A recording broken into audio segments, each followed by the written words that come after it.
Olá, meus amigos, nós somos do Ministério Jesus Não Mente. Eu tenho mais uma palavra de Deus para abençoar a tua vida. Abra seu dicionário português e estude o significado da palavra consciência. Consciência significa percepção dos fenômenos próprios da existência. A consciência opõe-se à inconsciência. Perder a consciência significa estar fora de si. Consciência significa capacidade para discernir, bom senso.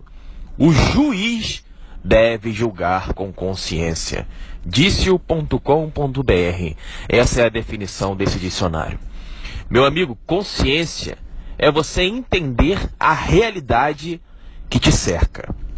Muitas pessoas não conseguem compreender a realidade que as cerca. O apóstolo Paulo disse lá, a palavra de Deus disse no livro dos Atos dos Apóstolos, capítulo 24, versículo 16, por isso procuro sempre conservar minha consciência limpa diante de Deus e diante dos homens. Atos 24, 16. Meu amigo, purificar a consciência, manter a consciência limpa diante de Deus e diante dos homens, significa que você está consciente, você tem noção, você está sabendo o que você está fazendo. Por exemplo, a pessoa bateu a cabeça e perdeu a consciência. O que significa isso? Significa que ela não está mais respondendo por ela mesma. Significa que ela bateu a cabeça e agora ela não consegue entender o que está acontecendo ao seu redor. Por isso, perder a consciência é considerado perigoso para os médicos. Meu amigo, minha amiga, você que tem obedecido a Deus sem consciência, eu quero te dizer uma coisa. Você não pode continuar obedecendo a Deus como você acha que é certo.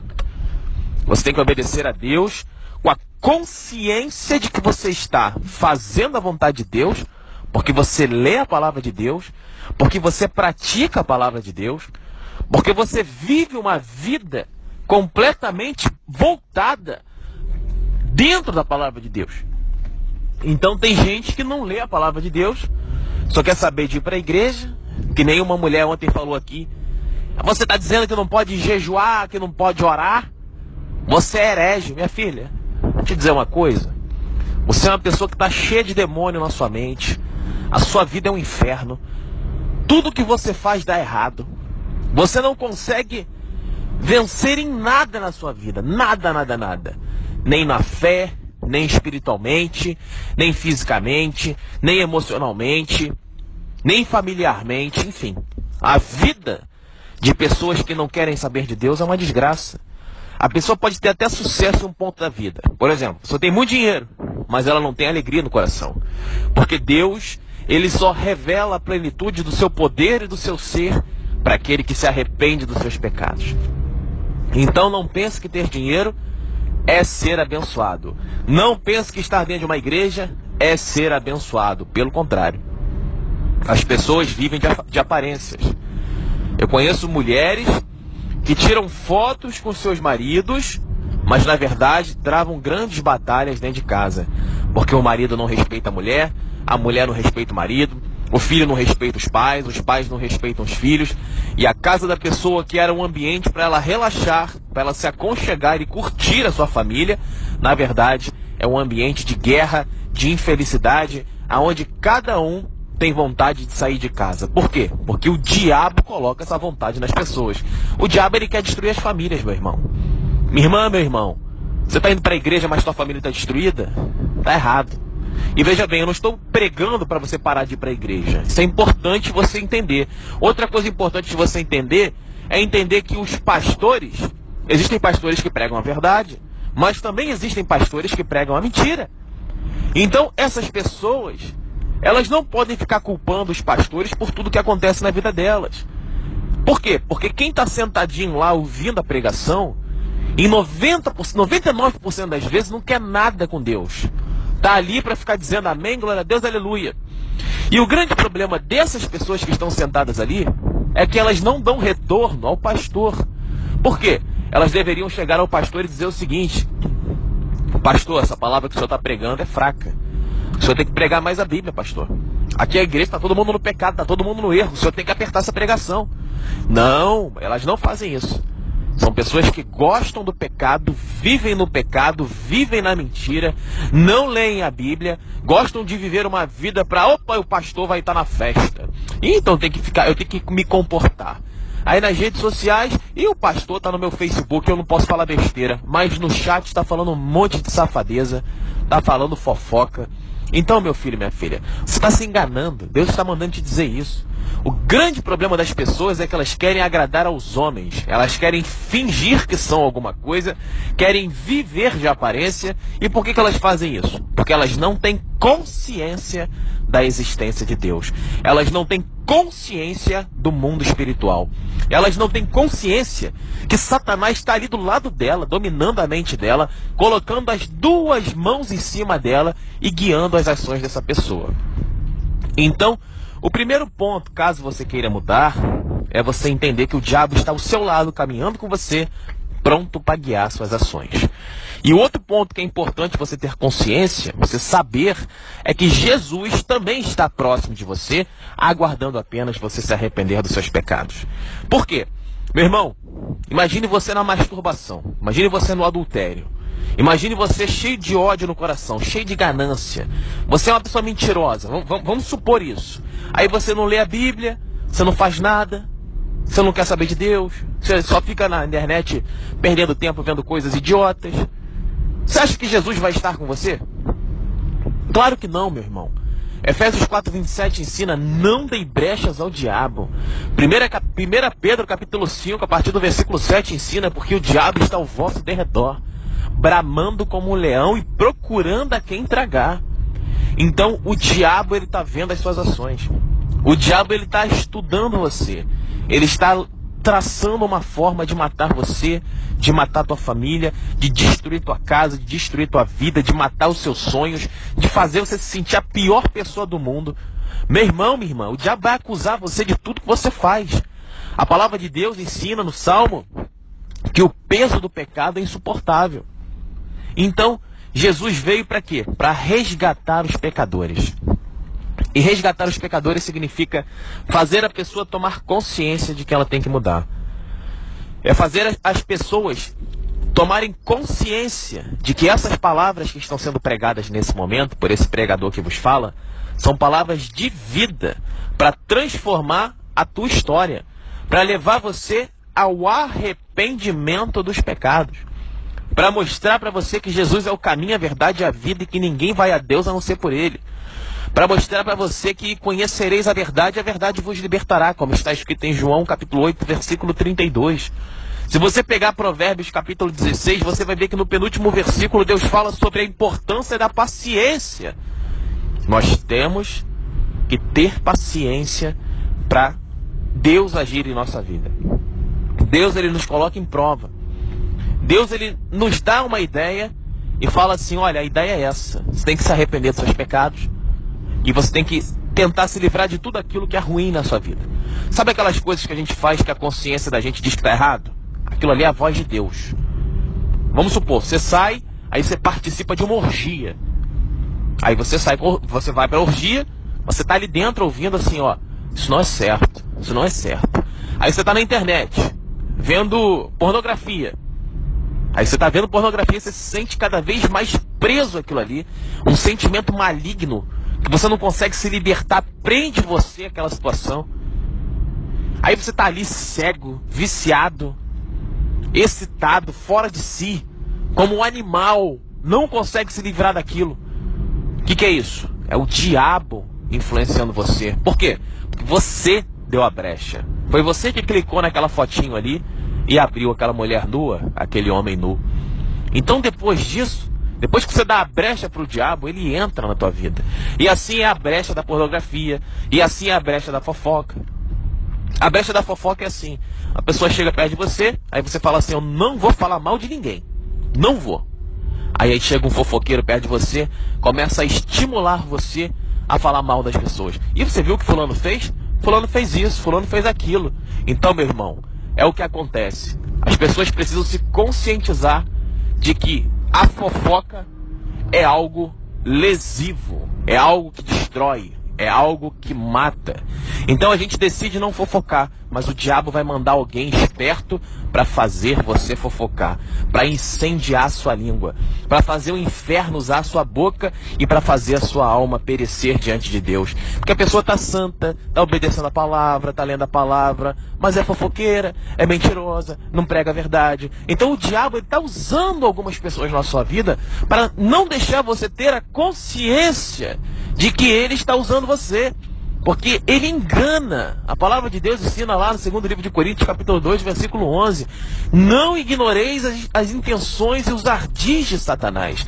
Então, a grande sacada do diabo é ele agir na sua vida sem você tomar consciência. A grande sacada do diabo é fazer você acordar de manhã e acreditar que não tem anjo de Deus ao seu redor e que não tem diabo no seu lado. Ele faz você acreditar que você está sozinho. Por isso que você toma suas ações. Por isso que você toma suas atitudes. Então imagine você sendo um pai. Imagine você como filho, quando você era criança. Ah, o seu pai está vindo ali, ó. Aí você parava de fazer besteira. Por quê? Porque você respeitava a figura do seu pai. Quando seu pai estava longe, você, não, vou fazer aqui. E ó, sua mãe está vindo aí. Ih, rapaz, minha mãe está vindo aí, eu tenho que parar, que senão eu vou apanhar. Então, quando você tem consciência da presença do pai, no caso de Deus, você não peca. Agora, as pessoas não têm consciência da presença de Deus. As pessoas não têm consciência da existência do mundo espiritual. O diabo está ao seu lado nesse exato momento, torcendo para você parar de ouvir esse vídeo, torcendo para você achar que tudo isso é besteira. Por quê? Porque essa é a palavra que liberta. Essa é a palavra que chama o pecador ao arrependimento. O ministério de Jesus Cristo, ele começou em Marcos capítulo 1, versículo 15, com as primeiras palavras de Jesus que foram: arrependei-vos dos vossos pecados. Arrependei-vos e convertei-vos. Não é assim que está escrito? Em Mateus 17 também, não é assim que está escrito? Então, meu irmão, nós temos que entender a palavra de Deus. No livro de Mateus, capítulo 8, livro de Mateus, capítulo 7, nós vemos Jesus descrevendo claramente a ira dele sobre as pessoas que não querem obedecer a Deus e a promessa do fogo eterno para aqueles que não querem se arrepender dos seus pecados e converter-se dos seus maus caminhos. Então, meu irmão, minha irmã, você vai acordar agora, você está ouvindo agora essa mensagem? Você tem que entender uma coisa: tem demônio do seu lado. Ah, irmão, tem demônio do meu lado? Tem, mas também tem anjo de Deus. Irmão, então como assim? Se tem demônio e tem anjo do meu lado, e anjo de Deus do meu lado, o que eu vou fazer? Faça a escolha correta. Diga não ao pecado. Porque somente quando você diz não ao pecado, somente quando você diz não ao que é errado, ao que a Bíblia abomina, é que o diabo perde a autoridade sobre você. Hoje você pode estar se sentindo triste, você pode estar se sentindo infeliz, como eu ouvi uma irmã aqui. Poxa, irmão, estou desistindo da vida, estou cansado, estou em depressão, estou pensando em me matar. Minha irmã, eu também já passei por isso. Eu estou dizendo para você, seja forte. Ah, irmão, mas eu não estou aguentando mais. Seja forte. Seja forte. Deus te chamou para isso. O poder de Deus se aperfeiçoa na fraqueza. Você sabia disso, minha irmã? Você que está pensando em se matar, você sabia que o poder de Deus se aperfeiçoa na fraqueza? Nós pensamos em nos matar quando acontece o quê? Quando nós não enxergamos perspectivas para a nossa vida. Mas quando nós vemos a luz no fim do túnel, tenha certeza de que nós enxergamos um caminho. E esse caminho, esse irmão que vos prega, ele vai guiar vocês por esse caminho. Porque eu já passei por depressão, eu já passei por tristezas profundas, eu já fui no fundo do poço. E eu sei que é a pior coisa que existe. Se todo mundo diz pra você assim, ó, isso é besteira, isso é besteira, isso aí é coisa da tua cabeça. São os demônios que falam isso. Então, eu sabia que aquilo ali não era uma coisa da minha cabeça. A única coisa que eu não sabia era a existência do mundo espiritual. Até o dia que eu vi o diabo, como eu já falei aqui milhares de vezes. Então, quando eu vi o diabo, eu tomei consciência da existência do mundo espiritual, porque eu percebi, opa, o que foi isso que aconteceu? Me desesperei. E eu vi que existia um mundo espiritual, e por isso eu comecei a ler a palavra de Deus, pela graça do Senhor, e comecei a moldar as minhas ações, não para ser ações carnais, mas para ser ações espirituais, para entender como funciona o mundo espiritual. Porque assim, você com a consciência da existência do mundo espiritual, você vai ler a palavra de Deus com muito mais fé. Quando você entende que o mundo espiritual existe, quando você vê que a coisa é séria, que você vai morrer se você não obedecer a Deus, você começa a entregar a sua vida a Cristo, porque você percebe aquilo que Ele diz, que Ele é o Salvador. as pessoas banalizam essa palavra Salvador, porque todo mundo fala assim, Jesus é meu Salvador, mas ninguém obedece a Ele. Mas Jesus é Salvador porque Ele nos salva da morte nesse mundo espiritual. Então, o mundo espiritual influencia a nossa vida agora. Por exemplo, já viu quando você está deitado na sua casa, aí do nada vem uns pensamentos ruins? É o diabo soprando para você coisas ruins e coisas negativas para colocar você para baixo. O diabo, ele nunca vai enjoar de colocar você para baixo.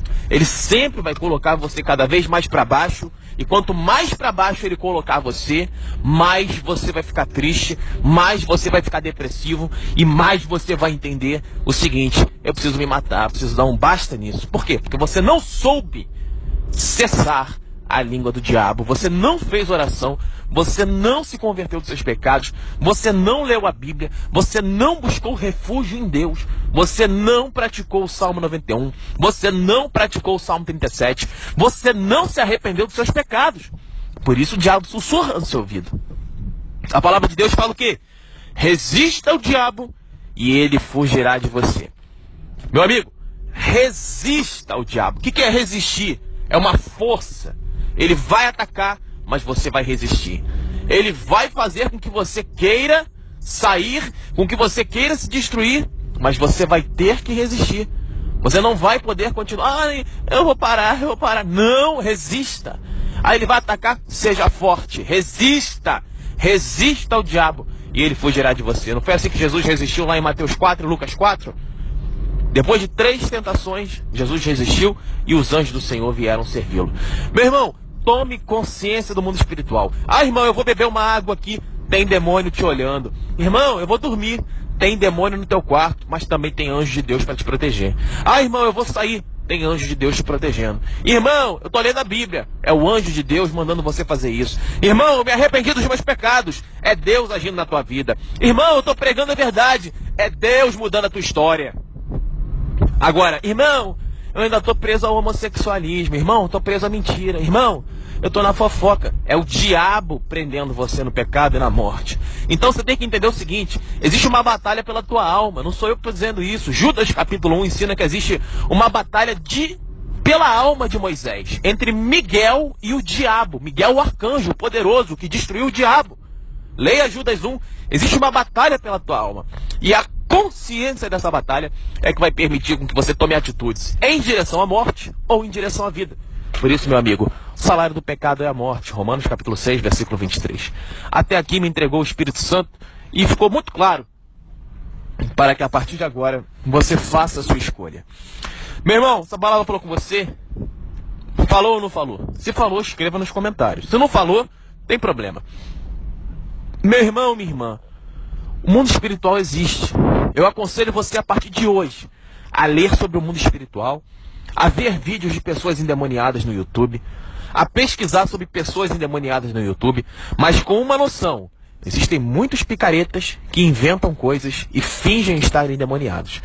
Tenha discernimento, ore a Deus, não acredite em qualquer coisa, mas uma coisa eu te garanto: acredite na existência do mundo espiritual, acredite que os seus pensamentos estão sendo influenciados ou por Deus ou pelo diabo, depende das suas ações. Então era essa a palavra que eu tinha para você. Nós somos do Ministério Jesus Não Mente e essa foi mais uma palavra de Deus para abençoar a tua vida. E nesse momento quero fazer uma oração rápida. Em nome de Jesus e pelo poder de Deus, todo sentimento maligno, toda mentira que o diabo colocou na tua mente seja desfeita agora pelo poder do sangue de Jesus. Em nome de Jesus, Deus, manda os teus anjos agora na casa dessa pessoa. Liberta essas pessoas das mãos de Satanás.